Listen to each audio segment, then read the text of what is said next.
Si parla tanto di sostegno alle imprese, si parla di sistema Sardegna, si deve però, così come si sta facendo in questo periodo, dare un'attenzione particolare ad alcuni temi che sono storici ma centrali per lo sviluppo della nostra isola, per il sostegno alle nostre piccole e medie imprese.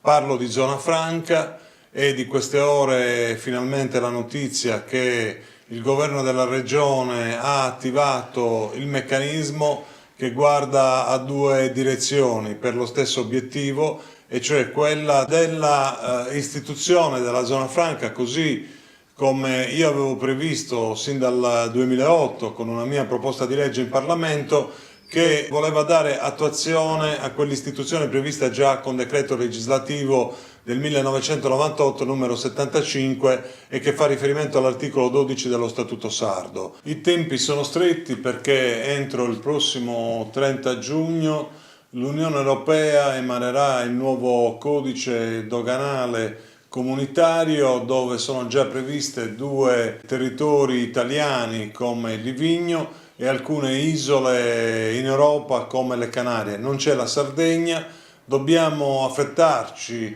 dobbiamo batterci a livello territoriale, a livello nazionale, perché l'Europa prenda in seria considerazione e inserisca in questa valutazione di nuovo codice anche la Sardegna. È importante per i nostri prodotti, ma è importante per il costo dei nostri carburanti, è importante per consentire uno scambio commerciale dove l'esenzione fiscale e quindi il vantaggio che ne deriva può essere di sostegno alle nostre piccole e medie imprese. In questi termini si sta già predisponendo una fase di delimitazione delle aree portuali della Sardegna, naturalmente con una efficacia limitata rispetto a quella che invece l'idea forte di inserirsi nel contesto dell'Unione Europea attraverso l'articolo 174 del Trattato di Lisbona e prevedere invece, così come hanno già deliberato